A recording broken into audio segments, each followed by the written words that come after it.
Okay, so we will be discussing the classification of burnt bricks. We have first class bricks, first class, second class, third and fourth, like this. So these are highest quality. As you go to the next class, the quality is getting reduced. Okay, so first is first class means highest one, highest quality. The fourth is the very low or poor quality.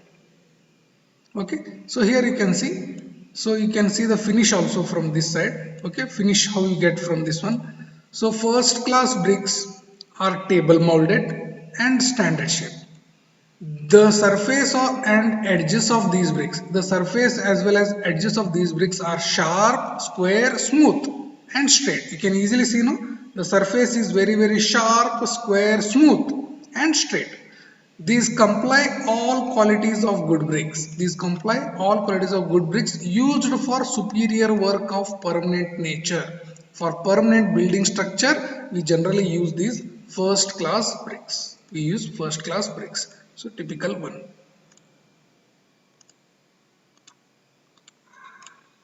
You can see the next quality. Next quality is second class. What is this second class?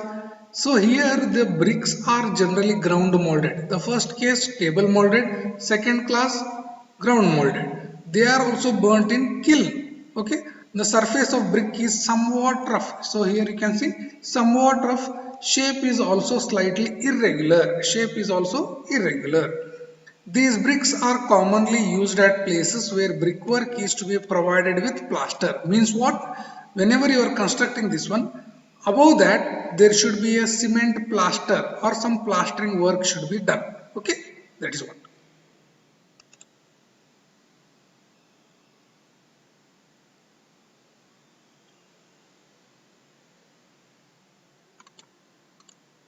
So what we have seen?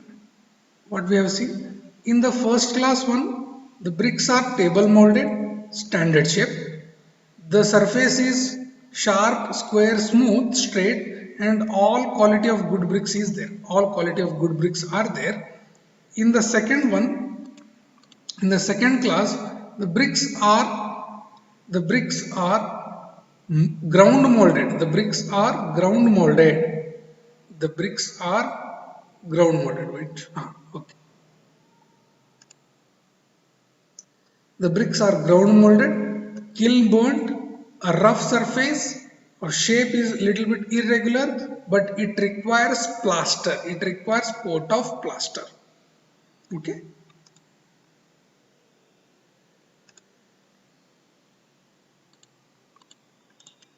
What is happening in third class bricks? See, the disorientation is more and more here. Disorientation is more here. So what is happening here? These bricks are ground molded and clamp burnt. Previous two cases were kiln burnt. Kiln burnt. Okay. Here it is clamp burnt as well as ground molded. See the difference. From second class they are ground molded. Only for first case it is table molded. Okay. So here it is clamp molded. Clamp burnt. These bricks are not hard. They have rough surface with irregular edges. They have rough surface and irregular. these bricks will these bricks will give dull sound, not a continuous metallic sound. These will give dull sound. Okay, these are used for unimportant and temporary structures and where places of rainfall where it is not heavy. It is not used in the rainy areas. Rainy areas.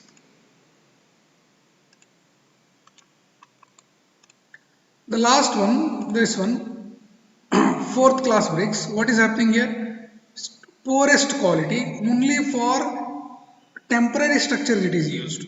Okay, so these are overburnt bricks with irregular shape, dark color. Overburnt, irregular shape, dark color. Okay, these are used as aggregate in foundation in floors, roads. Okay, because of the fact that overburns have compacted structure, they are sometimes found stronger even the first class. See, strong is there, but what is happening? The shape, the regular shape, straight face, everything is not here. Okay, that is why these are not used in the wall construction. They are used as an aggregate for road works or some unimportant work. Okay.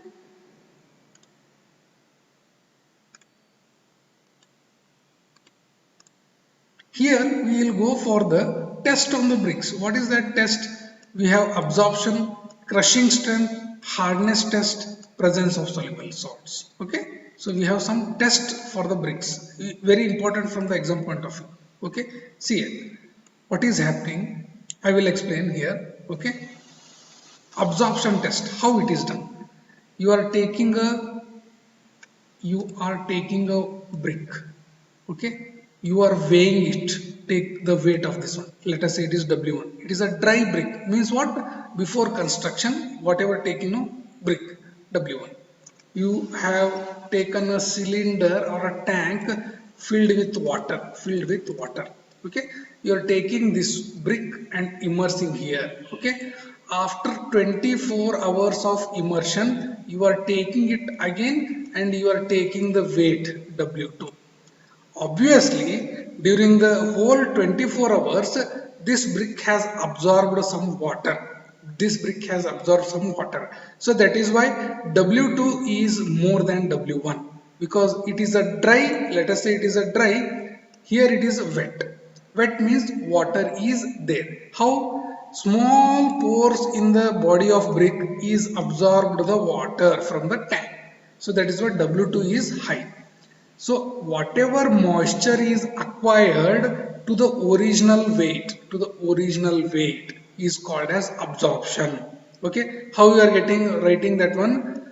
Water absorption or water absorbed. How you are getting? Wet minus dry is nothing but what? How much water is there?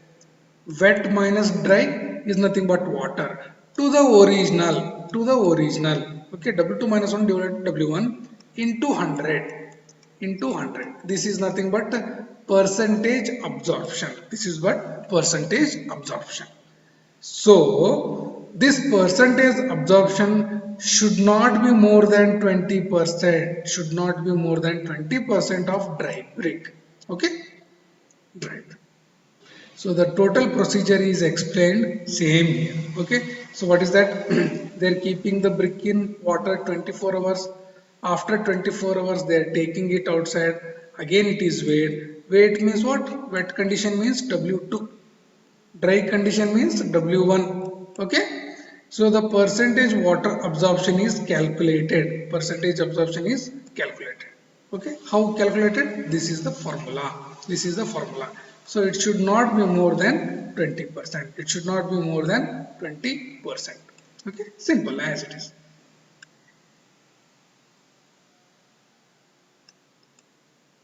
Okay.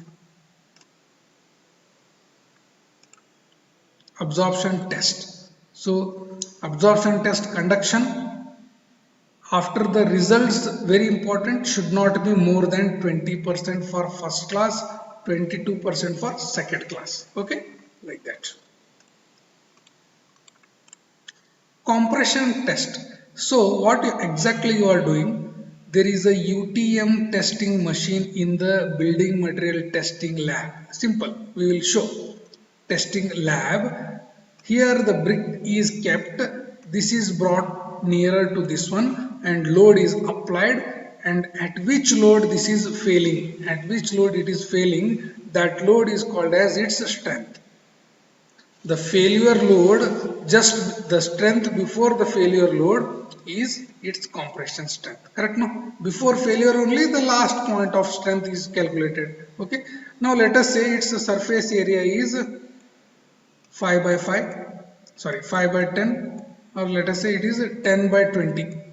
10 by 20 is its area, and over which 10 kilonewton load was applied, and at the 10 kilonewton it was broken. So how to calculate 10 kg? Let us say it is 10 kg. Okay, 10 centimeter by 20 centimeter. Okay, so how to apply strength? Strength is given by this load by area. Load by area. So load is 10 kg. Area is 10 into 20. 10 into 20. That is its area. Okay, that is its area. So whatever value it is coming now, it is written here. So what they are telling, minimum strength should be 35. Minimum strength should be 35 and it may go up to 70 to 140. 70 to 140 kg per centimeter square. Kg to centimeter square. How the compressive strength test is conducted, you know. There is a CTM machine, compression testing machine. Brick is kept, load is applied gradually. Okay, gradually. The load is taken, the, the value of the load is taken at the failure point, and that is divided by its area to get the compression strength.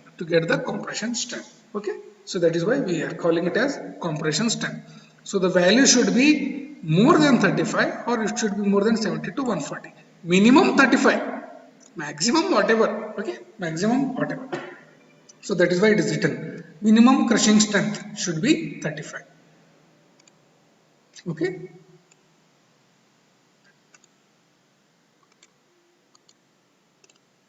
Okay, so that is what we have explained here. Okay, so how the crushing strength. So what they are telling is you should not measure the strength by testing only one brick.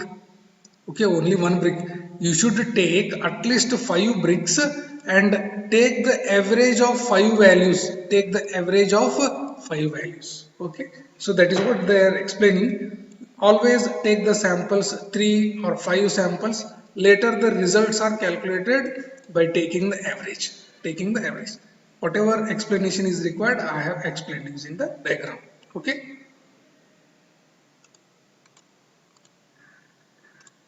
Okay, hardness. What is this hardness? I just now explained. No, hardness is nothing but if there is a brick is there. If you take any nail or any sharp object, put here and drag it or apply some force. So if it is easily removed this top, or if it is easily penetrated, so that is we call it as not hard or we call it as smooth. If the surface is smooth, the easily it is removed or easily it is going to penetrate. If the brick is very strong or we can call it as hard brick, then larger force is required to this removal or larger force is required to penetrate. So that is why this test is called as hardness test. Hardness test, how it is done? A scratch is made on the brick surface. A scratch is made on the brick surface, and if it is not giving any impression, means what? On the surface for a given force, that impression is not there. After dragging this nail also, the impression is not there, then it is good quality. If the impression is appearing, then it is a bad quality. That is very simple. Hardness test. Impression means what? Easily it can be removed, no? So that is why it's called impression. Okay. So what is this presence of soluble salts? What is happening here? Presence of soluble salt means after there is a tank, okay, there is a tank filled with water. You are putting the bricks here. After some time, this brick contains salt, generally salts. When you are immersing that brick inside the water, no, slowly salts will start dissolving, coming out of the brick and depositing on the surface. Whatever salts which are present inside the brick slowly dissolves and coming to the surface of the brick and deposits. How they deposits? Gray or white deposit. Gray or white deposits. So that is why how you can show if white or grey deposits are present after immersing it in brick, after immersing brick in water for 24 hours, then you can say that soluble salts are present. If patches are not there, then those are called as salts are not present. Shape and size. What is this shape and size? It should be standard shape and standard size. That's all. Standard shape and size.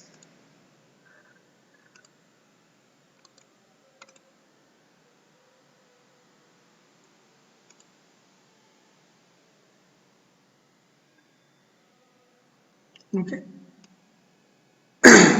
What do you mean by this efflorescence test?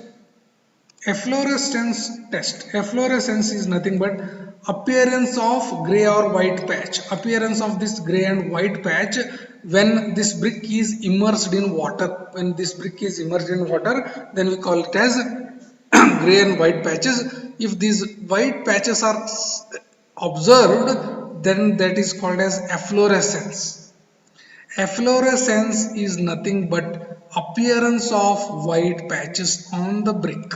Appearance of white patches on the bricks. Okay, so those are called as efflorescence. So we are conducting what? Efflorescence test.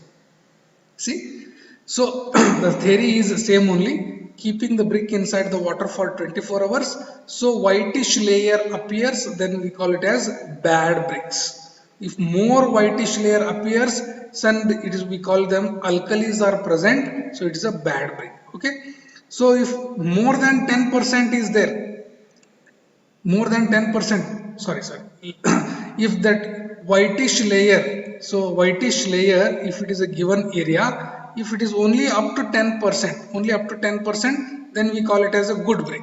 Then we call it as a good brick. Okay, we call it as a good brick. If that whitish layer is about 50%, means what? If it is a brick, if half of that area is white patched inside the water, then it is a moderate brick. Okay, if our alkali is present more, then it is severely affected. Means what? If more than 50% of the brick area is white patched, then it is not a good brick. So we call it as a efflorescence test. Okay, we call it as efflorescence test. Okay, so can you see here? Can you see this one? White patches. See here. This is good brick because white patches are not seen. You can see, no? Here you can see. Here white patches are not there. This is moderate good brick because white patches are there but less. This is very bad brick because white patches are more than 50%. White patches are more than 50%. Okay. So efflorescence test. So all these are appearing after rain has come. After rain has come, you can see the white patches. How these are come? Inside there will be alkalis. Inside there will be alkalis. When alkali salts, when alkalis and that salts come to the surface, they will give white patches. They will give white patches or